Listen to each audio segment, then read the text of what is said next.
నార్మల్గా చేసే టమాటా రసం, చింతపండు రసం కంటే ఇలాగా పచ్చి మామిడికాయతో రసం చేయండి, చాలా బాగుంటుంది. ప్రాసెస్లోకి వెళ్ళిపోదాం రండి. ముందుగా పుల్లగా ఉన్న ఒక మామిడికాయ, 2 టమాటాలు తీసుకుని మామిడికాయ పీల్ చేసుకుని చిన్న చిన్న ముక్కల కింద కట్ చేసుకోండి. అలాగే టమాటా ముక్కలు కూడా కట్ చేసుకుని ఒక బౌల్లో వేసుకుని ఒక గ్లాస్ వరకు వాటర్ పోసుకుని మెత్తగా ఉడికించుకోండి. ఒక 10 to 15 మినిట్స్లో ఉడికిపోతాయి. ఈ మామిడికాయ ముక్కల్ని మంచిగా మ్యాష్ చేసేసుకుని రసంకి సరిపడగా వాటర్ పోసుకోండి. పులుపు తగ్గట్టు వేసుకుంటే టేస్ట్ బాగుంటుంది. ఇది స్టవ్ మీద పెట్టి మరుగుతూ ఉన్నప్పుడు ఒక ఉల్లిగడ్డ ముక్కలు, ఒక 4 పచ్చిమిరపకాయ ముక్కలు కూడా వేసుకుని ఉప్పు, పసుపు, 1 స్పూన్ రసం పౌడర్ వేసుకుని బాగా మరిగించండి.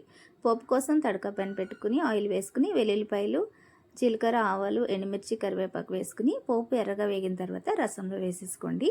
ఈ రసం కొంచెం మరుగుతూ ఉన్నప్పుడు 1 ఇంచు వరకు అల్లాన్ని ఇలాగా చారులోనే ఇలా తురిమేసేయండి. ఫ్లేవర్ బాగుంటుంది. అల్లం తురిమేసిన తర్వాత ఒక 2-3 నిమిషాలు మరిగితే సరిపోతుంది. అంతేనండి, వేడివేడిగా సర్వ్ చేసేసుకుంటే చాలా బాగుంటుంది. తప్పకుండా ట్రై చేయండి. వీడియో కనుక నచ్చితే లైక్ చేయండి, షేర్ చేయండి. Thanks for